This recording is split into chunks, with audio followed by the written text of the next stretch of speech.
apagar as luzes para mim, por favor? Deixa só essa da frente aqui, essa primeira. Quem está feliz com Jesus está aqui nessa noite? Amém. Glória a Deus. O tema da mensagem de hoje, querido, é um outro olhar. Você pode repetir comigo? Um outro olhar. Glória a Deus. Eu quero que você abra a sua Bíblia comigo, lá no livro de Números, no capítulo de número 13, verso de número 1. Quero compartilhar hoje com você, querido, a história de dois grandes homens de Deus que fizeram e marcaram a história, que nos ensinam, querido, até hoje, sobre essa questão de olhar a vida ou de olhar as circunstâncias. Abra comigo ali em Números, no capítulo 13, o verso de número 1.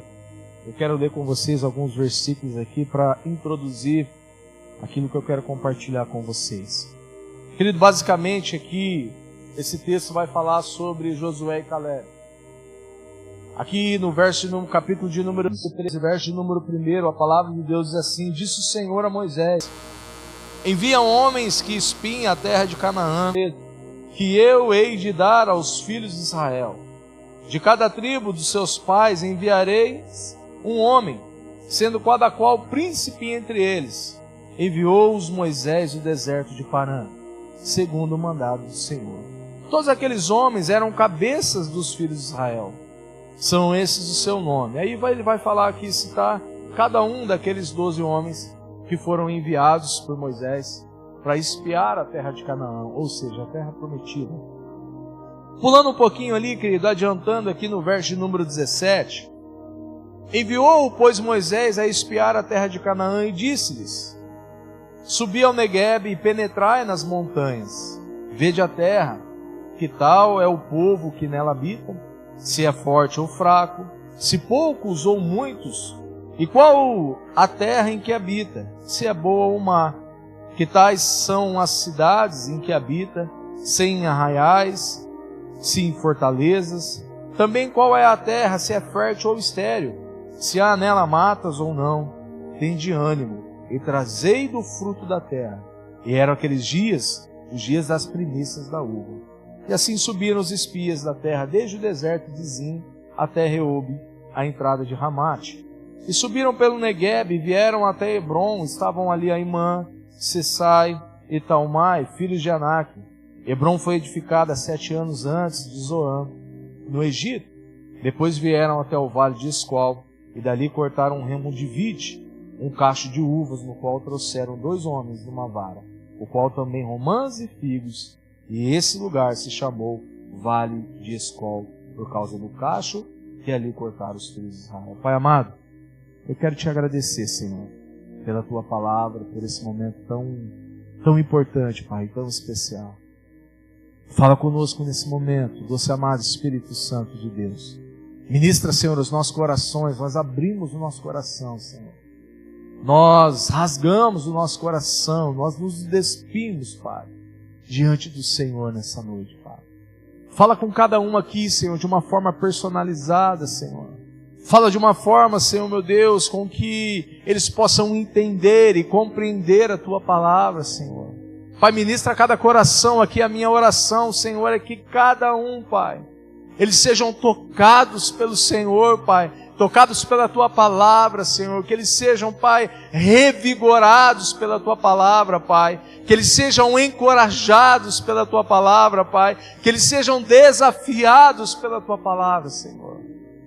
Fala com cada um aqui, Paizinho, em nome de Jesus. Amém? Queridos, todos nós conhecemos a história. Não foi uma ideia de Moisés enviar os 12 espias até a terra de Canaã. O texto ele é bem claro, ele diz que Deus falou para Moisés enviar aqueles 12 espias para a terra de Canaã. Porque, querido, era a terra da promessa. Era a terra que aqueles homens há anos ouviam dizer que existia uma terra e que aquela terra era boa. Se nós voltarmos um pouquinho na história, no contexto de tudo aquilo que estava acontecendo ali, querido, o povo de Deus estava vivendo num tempo de escravidão. O povo estava sendo escravizado, querido, no Egito. E aquele povo ouvia os seus pais, ouvia os seus avós, dizendo que havia uma terra que manava leite e mel, uma terra de paz, uma terra de alegria, uma terra de prosperidade. E agora, querido, Deus fala para Moisés, Moisés escolhe 12 homens. Mas não eram qualquer homens. Foram escolhidos cabeças, querido. Foram escolhidos homens que eram destaques nas tribos. E esses 12 homens foram separados e foram enviados até a terra de Canaã para espiar a terra. O contexto ali falava de 40 dias. A missão deles era para espiar a terra durante 40 dias e depois retornar até o acampamento, retornar para suas casas e falar ao povo aquilo que eles haviam visto ali naquela terra.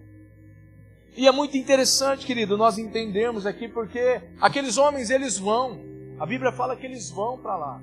Os 12 homens, incluindo eles, Caleb e Josué. E aqui a palavra de Deus, ela fala sobre todos os outros 10 nomes. Mas todos nós conhecemos a história. Se eu perguntar aqui, talvez para qualquer um de nós, quem eram os outros 10 espias? O nome de algum dos outros 10? Querido, eu não me lembrava de nenhum. Eu só me lembrava de Josué e de Caleb. Não sei se alguém lembra. Se você lembrar, querido, glória a Deus por essa vida. Mas eu não me lembrava, querido, de nenhum. A não ser lendo aqui na palavra de Deus. Só a título de conhecimento, os outros 10 eram Samua, era Oséias, que depois filho de Nun se tornou Josué, era Paute, Gadiel, Gade, Amiel, Setur, Nabi e Jeuel. Esses eram os outros 10 homens que foram enviados lá à terra de Canaã. Mas o que me chama muita atenção aqui, querido, aqueles homens, algumas versões dizem que eles eram príncipes daquele povo. Deus fala com esses homens e envia esses homens para lá. Durante 40 dias, querido. Depois eles retornam e trazem o relatório do que eles haviam visto ali naquela terra. E sabe por quê, querido, que nós não lembramos o nome dos outros 10? Porque a história, ela destaca o nome daqueles que trouxeram um bom relatório sobre aquilo que eles estavam vendo, ou aquilo que eles tinham visto naquela terra. Em primeiro lugar, querido, nós precisamos entender algo de Deus para nós. Em primeiro lugar, nós precisamos entender que não somente Deus nos plantou nos lugares onde nós estamos hoje, mas Deus espera que com a maneira com que nós olhamos para as coisas que estão à nossa volta. O tema da mensagem de hoje é um outro olhar, querido, porque muitas vezes nós somos tentados. Muitas vezes nós somos tentados a olhar para as coisas à nossa volta e dizer que elas estão ruins. Muitas vezes, querido, existem algumas pessoas que por talvez algum momento difícil que ela esteja passando, ela olha para a sua casa, ela olha para o seu esposo, ela olha para a sua esposa, o homem olha para a sua esposa e parece que está tudo bem. Ele vai para o trabalho e parece que o trabalho também está ruim. E ele vem para a igreja, querido, e parece que a igreja está ruim, que o louvor não está bom, que a palavra do pastor também não está bom. Mas muitas vezes o problema, querido, não estão nas coisas. Muitas vezes os problemas estão dentro de nós. É ou não é verdade? Muitas vezes, por que a Bíblia sempre traz algo precioso para nós? E muitas vezes nós queremos tratar essas outras coisas externas, quando o problema nunca, ou quase sempre, não é externo. Quase sempre ele é interno. Quase sempre os problemas estão dentro de nós, dentro das nossas emoções, dentro dos nossos achismos, dentro da nossa falta de fé às vezes, dentro da nossa falta de consistência, de viver uma vida com o Senhor. Sabe, aqueles homens, eles só refletiram aquilo que eles estavam vivendo. Você vai perceber ao longo dessa mensagem, eu quero trazer pelo menos 3 aspectos muito importantes para nós. Aqueles homens, o relatório deles não falava só daquilo que eles estavam vendo com os seus olhos naturais, mas o relatório daqueles homens falava daquilo que eles estavam vendo com os seus olhos espirituais. Olha comigo aqui o relatório deles, a partir do verso de número 25. Ao cabo de 40 dias, voltaram de espiar a terra, E caminharam e vieram a Moisés e a Arão e toda a congregação dos filhos de Israel no deserto de Parã. A Cádiz deram-lhe conta, e eles toda a congregação, e mostraram-lhe o fruto da terra. Relataram a Moisés e disseram: fomos à terra do qual nos enviaste, e verdadeiramente ela mana leite e mel, e esse é o fruto dela. O povo, porém, que habita nessa terra é poderoso, e as cidades muito grandes e fortificadas. Também vimos ali os filhos de Anak. Os amalequitas habitam na terra do Neguebe, os heteus, os jebuseus, os amorreus habitam na montanha, e os cananeus habitam no pé do mar e pela ribeira do Jordão. Esse foi o relatório deles, querido. Presta atenção no verso de número 30. Então Caleb fez calar o povo perante Moisés e disse: eia, subamos e possuamos a terra, porque certamente prevaleceremos contra ela. Porém os homens com que ele tinha subido disseram: não poderemos subir contra aquele povo, porque é mais forte do que nós. E diante dos filhos de Israel infamaram a terra que haviam espiado, dizendo: a terra pelo meio da qual passamos espiar é terra que devora os seus moradores. E todo o povo que vimos nela são homens de grande estatura. Também vimos ali gigantes, os filhos de Anak, são descendentes de gigantes. E éramos aos nossos próprios olhos como gafanhotos. E assim também éramos aos seus olhos. Dois relatórios, queridos, da mesma terra. Duas visões diferentes do mesmo lugar. 10 homens, querido, foram para aquela terra e olharam aquela terra e disseram: lá existem gigantes. Os descendentes de Anak estão naquela terra. Os jebuseus, os zeus, dos zeus estão naquela terra. E é interessante, querido, a palavra de Deus aqui diz que Josué e Caleb, eles precisaram acalmar, querido. Eles precisaram calar. Porque aquele povo, você vai ver aqui a partir do capítulo de número 14, eles não só trouxeram um relatório negativo daquela terra, mas era um relatório verdadeiro. Não era um relatório mentiroso sobre aquela terra. Realmente naquela terra existiam gigantes. Realmente naquela terra existiam homens cruéis. Mas aquela terra, a promessa de Deus era para uma terra que manava leite e mel. Uma terra próspera, uma terra frutífera. E por que aqueles homens, queridos, eles não conseguiram enxergar aquilo que só Caleb e Josué conseguiram enxergar? A terra era a mesma. O que mudou aqui, querido? Foi a maneira de olhar para aquela terra. O relatório dos 10 espias, querido, não foi mentiroso nem equivocado. Pelo contrário, foi um relatório preciso sobre a terra. Já Caleb e Josué, eles disseram algo diferente daquela terra. Mas primeiro eles precisaram calar, querido, toda aquela murmuração daquele povo. Primeiro eles precisaram calar, querido, todos aqueles que murmuravam. Todos aqueles que inflamaram o coração daquele povo. Porque você vai ver, querido, a partir do capítulo de número 14, e eu estou caminhando para o primeiro ponto que eu quero tratar com vocês. A murmuração, querido, ela é algo terrível. O primeiro ponto que eu quero tratar com vocês aqui é o poder do contágio.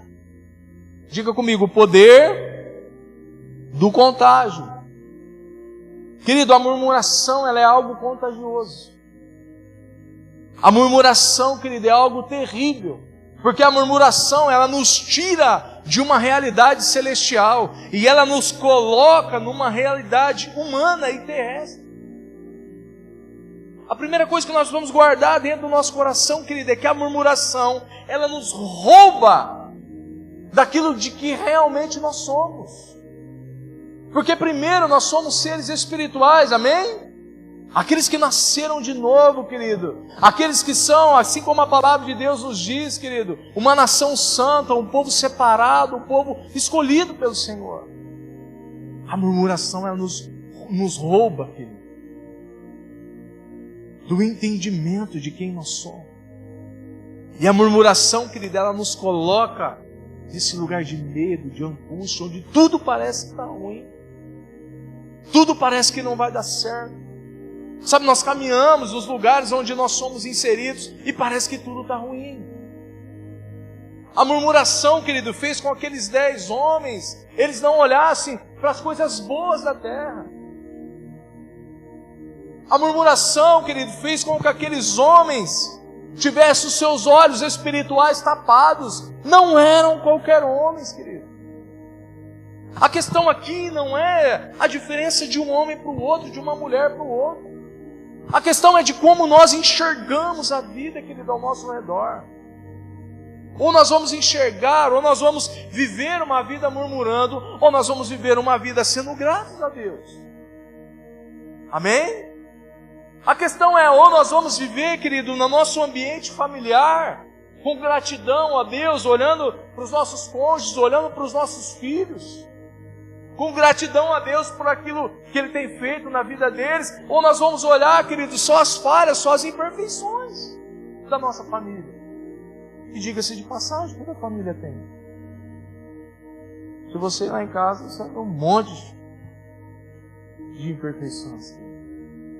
A questão é a maneira como nós temos enxergado a vida ao nosso redor. Aquela murmuração, querido, começou a tomar conta, não somente daqueles 10 homens. Presta atenção nisso. A murmuração começou a tomar conta, querido, de todo um povo. A murmuração começou a contagiar, querido, o coração daquele povo. E sabe o que o povo fez? A partir do capítulo 14, você pode ler depois na sua casa. O povo começou a se voltar contra Moisés e Arão. O povo começou a se voltar contra a liderança deles. O povo começou a se voltar, querido, contra até as promessas de Deus para a vida deles. O povo começou a murmurar, quem dera nós tivéssemos ficado lá no tempo de escravidão, porque lá no tempo de escravidão tinha comida, porque lá no tempo de escravidão era assim, era assado. Meu Deus, querido, olha que ponto as pessoas chegam. A murmuração, querido, é algo terrível. Há um espírito, querido, de murmuração. E esse espírito começou a contagiar o coração do povo, querido.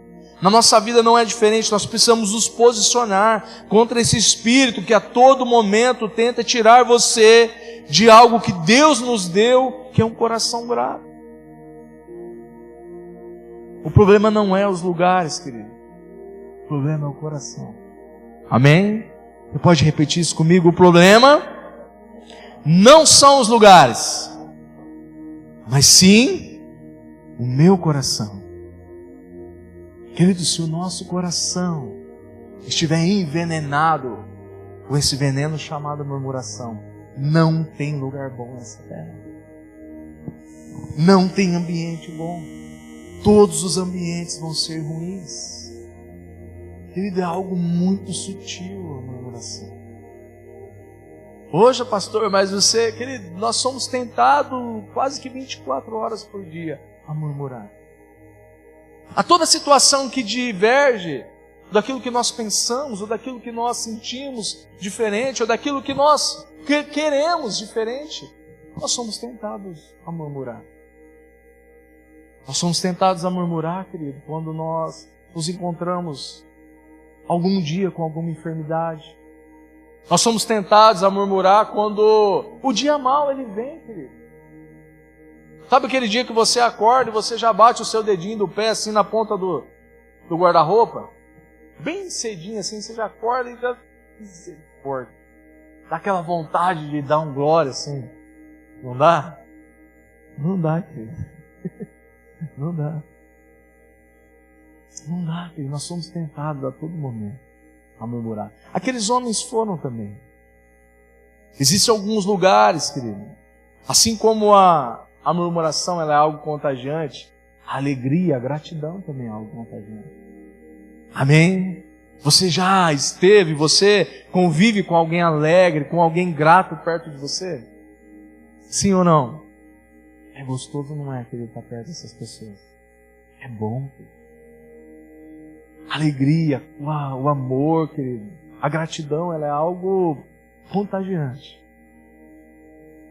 A questão aqui, querido, assim como a alegria ela é contagiante, a murmuração também é. Nós precisamos cuidar do nosso coração. Existem alguns lugares chaves para o desânimo. Um exemplo, Você precisa, querido, quando você quer matar um peixe, você não precisa dar um tiro nele.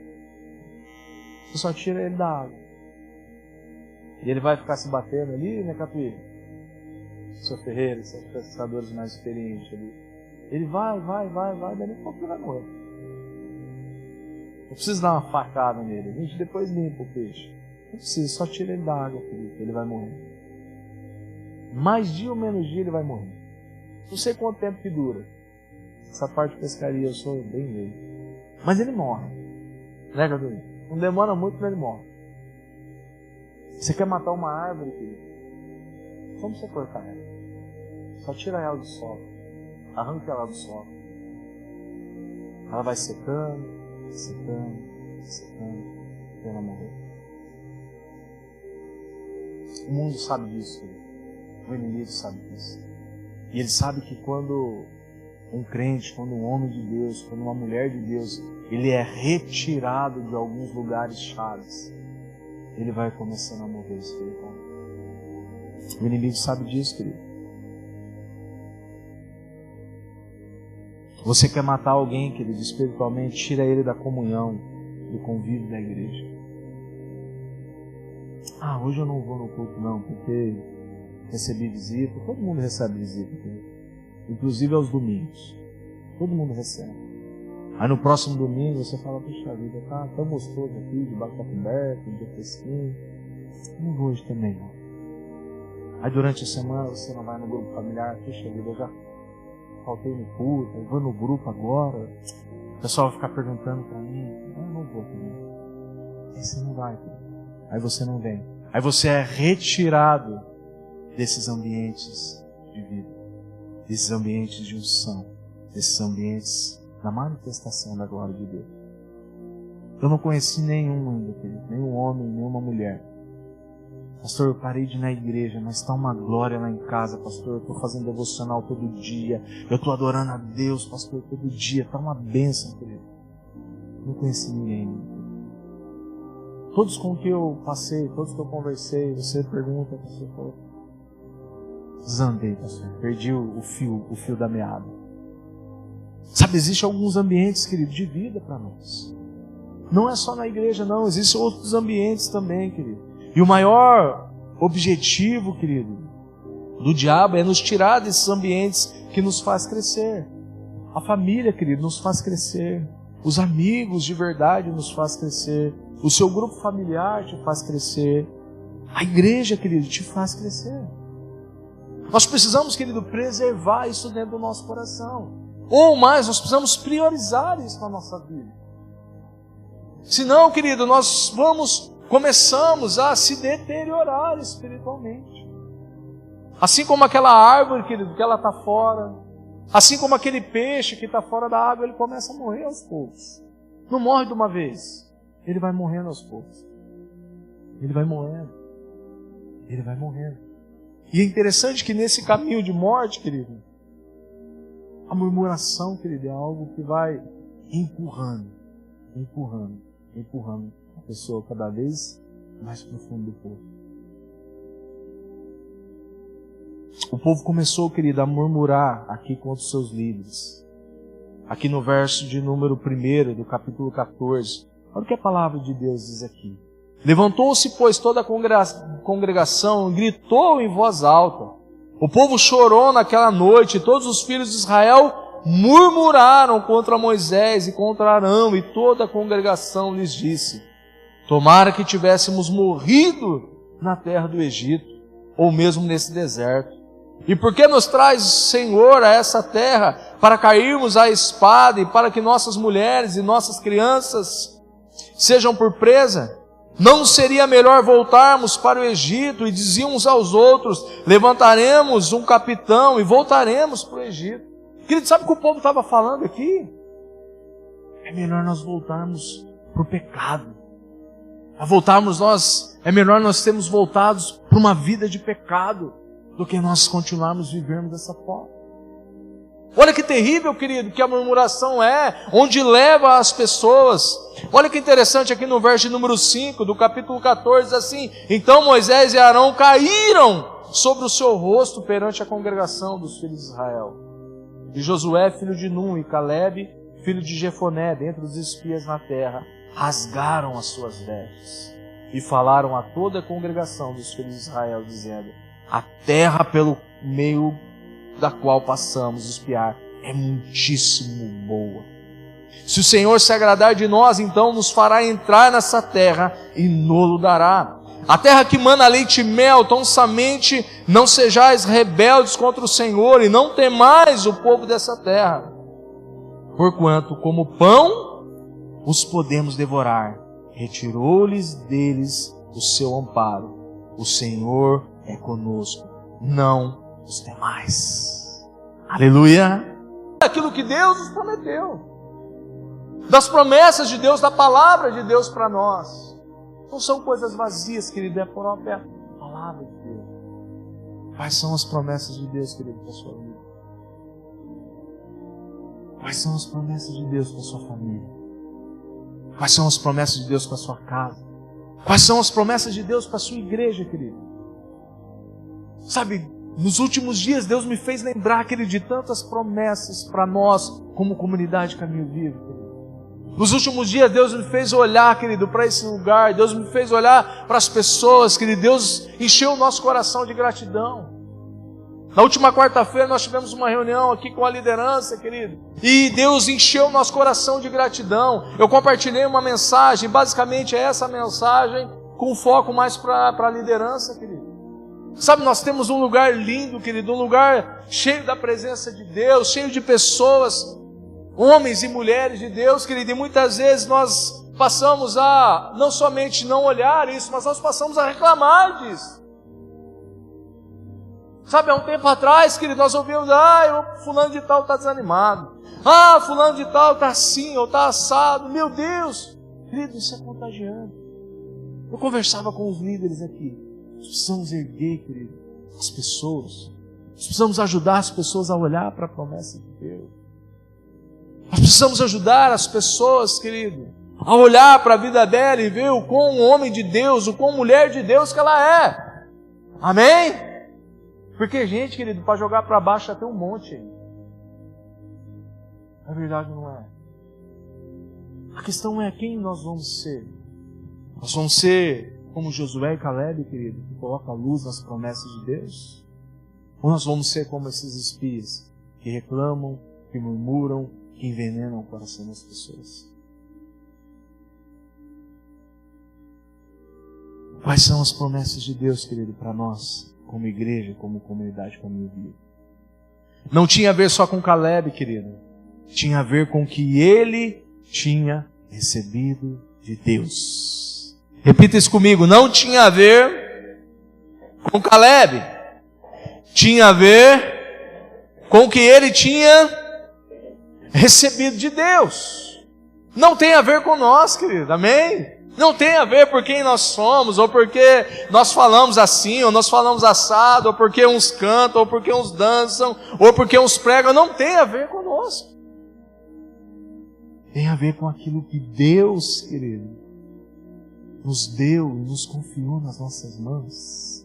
Amém? Dá um amém forte aí, querido. Amém? Tem a ver com aquilo que Deus fez na nossa vida, querido. Tem a ver com a transformação, com a restauração, com a cura, com a libertação que Ele fez em nós, querido. Olha que interessante, querido, em Números capítulo 14, verso de número 24. Esse é um dos segredos, querido, da vida de Calebe. Números 14, verso de número 24. Porém, o meu servo Calebe, visto que nele houve um outro espírito, e perseverou em seguir-me, e eu o farei entrar na terra que espiou, e a sua descendência a possuirá. Olha que lindo, querido. A palavra de Deus diz que o meu servo Calebe, porque houve nele um outro espírito. Esse outro espírito aqui é o Ruá, o sopro de Deus. Não tinha a ver com Calebe, não tinha a ver com Josué, tinha a ver com aquilo que Deus havia soprado dentro deles. Amém? Não tem a ver conosco, querido, tem a ver com aquilo que Deus soprou dentro de cada um de nós.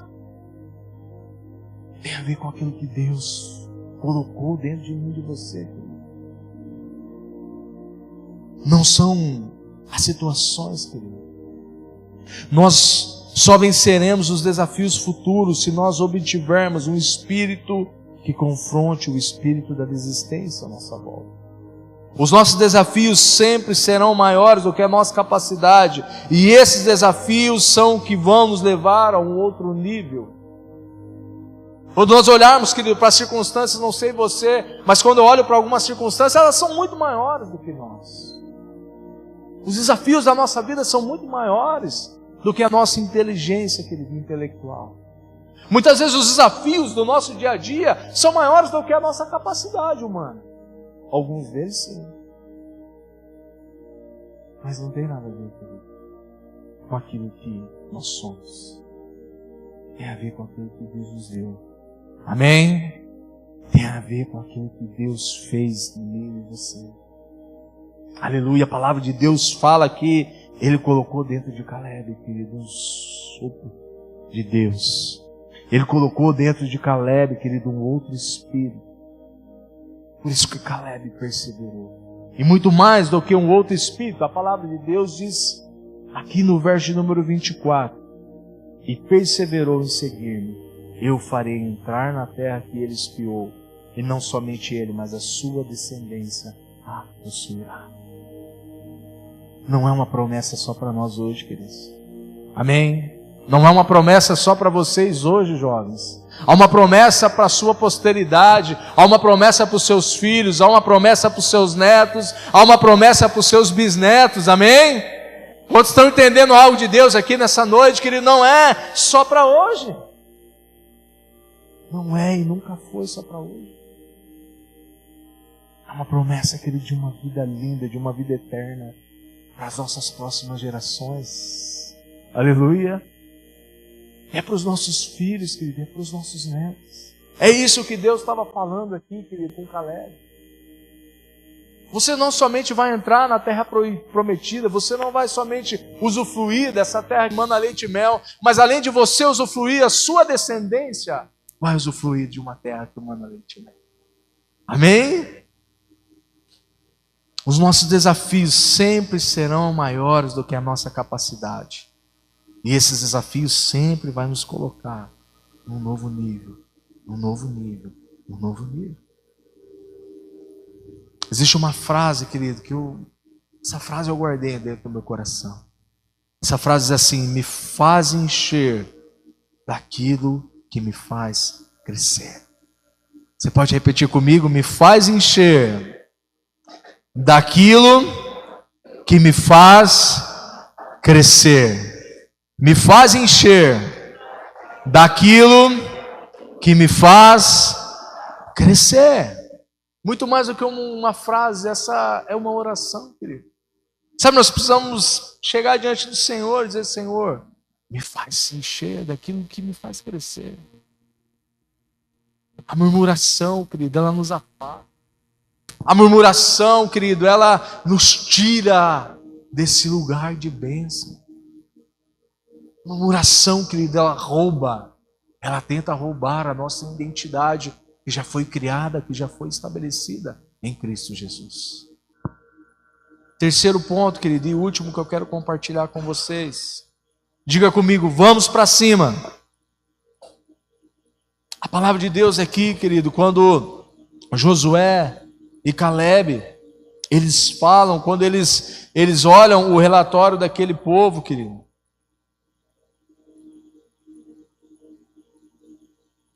Então Caleb, aqui no verso número 30, então Caleb fez calar o povo perante Moisés e disse: eia, subamos e possuamos a terra, porque certamente prevaleceremos contra ela. Sabe o que é esse eia aqui? É vamos para cima. É literalmente isso, querido. Vamos para cima. E esse é o terceiro ponto dessa mensagem que eu quero compartilhar com você.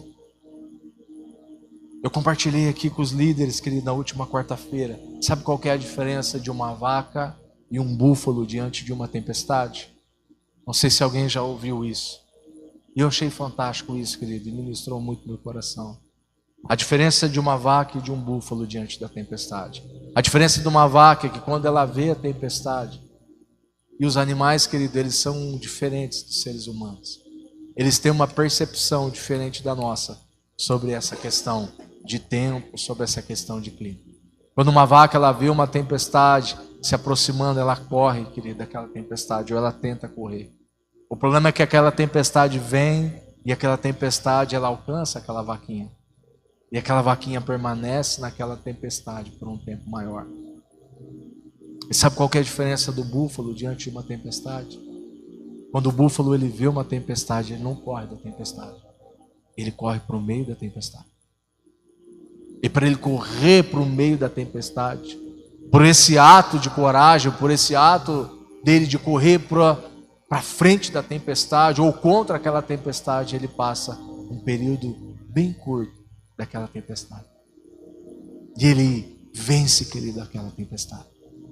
Era isso que Josué e Caleb estavam falando aqui. Ei, vamos para cima, a terra é nossa. O Senhor nos prometeu. Existia, querido, todo um cenário. Existia todo um cenário de lamento, de dor, de choro, de murmuração. Mas Josué e Caleb conseguiram enxergar algo além disso, querido. Por isso que o tema da mensagem de hoje é um outro olhar, querido. Talvez nós temos olhado para as coisas que têm acontecido no nosso dia a dia. Talvez nós temos olhado para as circunstâncias ao nosso redor. E nós não temos visto outra coisa senão a reclamação, a murmuração, o porquê disso, o porquê daquilo, ou porque o Senhor permitiu que acontecesse isso. Josué e Caleb estão nos ensinando outra coisa, querido. Existe uma tempestade vindo ali. E aquele búfalo ele vai de encontro à tempestade. Existe um princípio aqui muito interessante, querido. Existe um código lá em Israel chamado Código Kadima.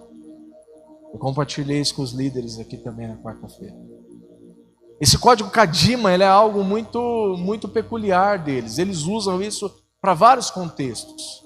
Mas esse Código Kadima é muito interessante. Ele está baseado em Êxodo 14, verso de número 15. A palavra de Deus aqui, Êxodo 14, número 15, diz assim: então disse o Senhor a Moisés: por que clamas a mim? Dize aos filhos de Israel que marchem. O povo estava diante do mar aqui, querido. E Deus fala com Moisés: então disse o Senhor a Moisés: por que clamas a mim? Diz ao povo que marche e vá de encontro. Porque certamente os milagres de Deus vão acontecer. Amém? E esse Código Kadima fala disso. O Código Kadima é avançar, é correr, é enfrentar, é mover-se contra a tempestade. Lá em Israel eles usam muito isso para as pessoas se moverem. Kadima, Kadima, Kadima, vamos, se movam. Vamos, andem, não fiquem parados. O exército de Israel, querido, eles usam esse código. Esse é um código da ética deles. Não importa o tamanho, querido, do inimigo que estão à frente deles. Eles podem até estar em menor número, mas eles vão à frente, querido. Eles criam uma tempestade em cima de outra tempestade.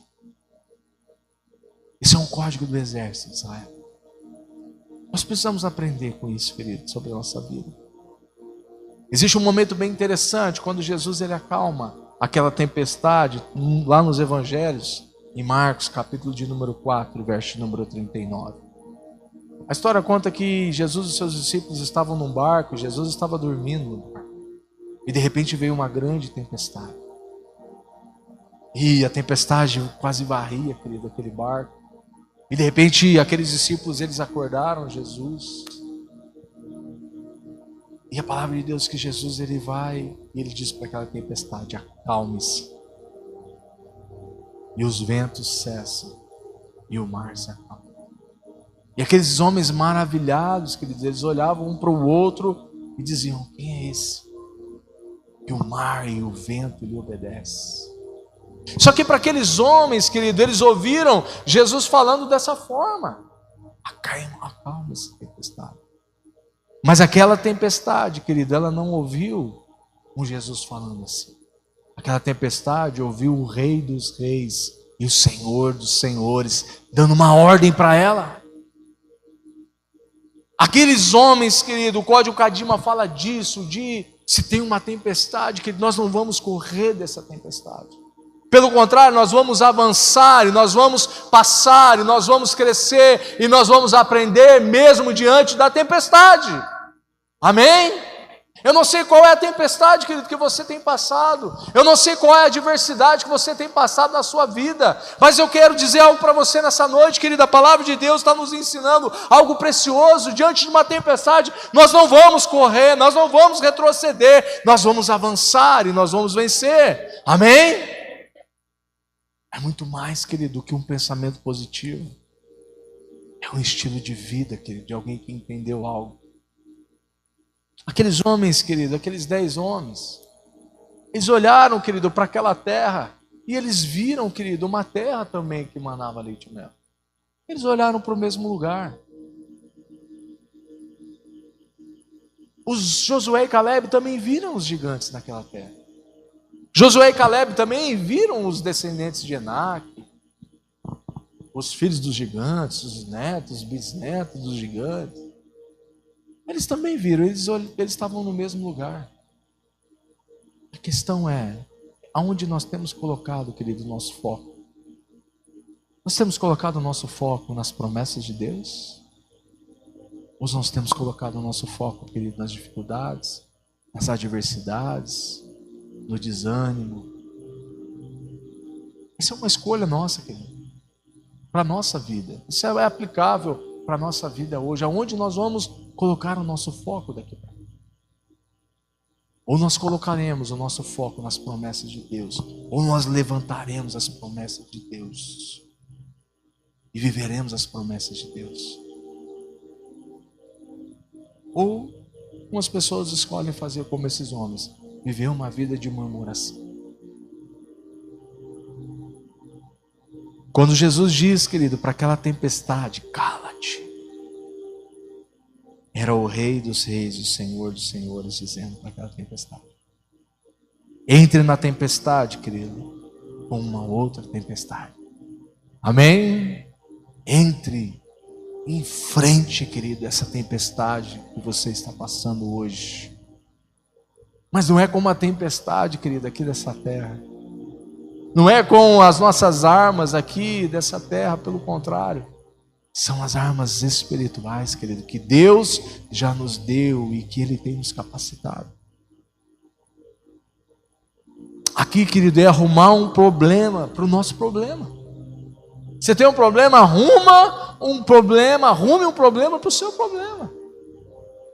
É dizer para o nosso problema, você tem um problema, filho. Porque Deus é comigo, querido. Deus é conosco, amém? Não é, não, da boca para fora, não. É olhar para o nosso problema e dizer: você está enrolado, porque Deus é comigo. Amém? Jesus morreu por mim naquela cruz. Eu sou filha escolhida dele. E se eu tenho um problema, você tem um problema maior. Amém? É isso, querido. O Código Cadima fala disso. O Código Cadima também, querido, fala de não somente de arrumar um problema, mas Caleb e Josué, eles tiveram 40 dias na terra prometida, e a terra prometida nunca mais saiu da mente deles. Eles estiveram, querido, no lugar, eles acessaram aquele lugar, e aquele lugar nunca mais saiu da mente deles. Eles voltaram para o outro contexto, eles voltaram para a sua casa, mas a terra prometida nunca mais saiu da mente deles. A terra prometida nunca mais. As promessas de Deus nunca mais saíram, querido, do coração e da mente daqueles homens. E eles sabiam que até eles viverem aquela promessa, era só uma questão de tempo. Era só uma questão de tempo. Eles sabiam que o Deus a quem eles serviam. Amém? Eles sabiam que eles haviam sido escolhidos não por homens, mas diz que eles haviam sido escolhidos por Deus. Por isso, querido, a terra prometida nunca saiu do coração e da mente deles. Cada um deles, querido, colheu das suas palavras e das suas escolhas. Caleb e Josué colheram das suas palavras, das suas escolhas, possuíram a terra, herdaram essa terra da promessa, junto com seus descendentes. E o fim desses 10 homens, pastor, o fim desses 10 homens foram terríveis. Esses homens morreram. Esses homens não se tem o seu nome escrito na história, como Josué e Caleb teve. Nós temos, querido, o poder de escolha hoje. Ou nós vamos olhar, querido, para as coisas da nossa vida com outro olhar. Ou nós vamos continuar, querido, caminhando da mesma forma que nós caminhamos até hoje. Eu não sei você, querido, como que você recebe isso no seu coração, mas existem algumas áreas, querido, da minha vida que eu preciso olhar para essa palavra e dizer: ei, acabou. Acabou hoje. Eu não vou olhar mais com esses olhos, eu vou olhar com os olhos de Josué e Caleb.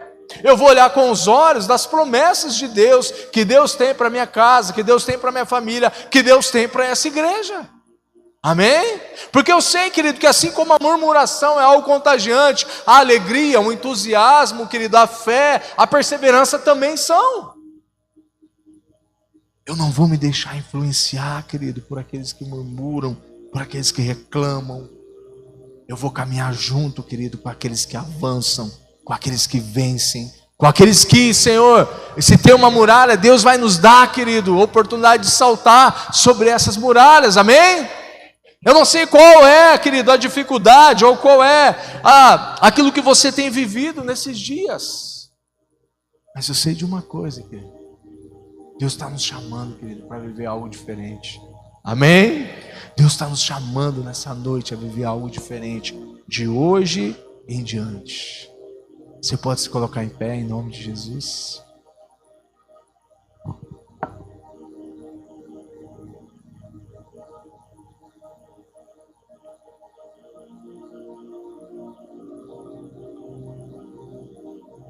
Quero convidar o pessoal da música aqui.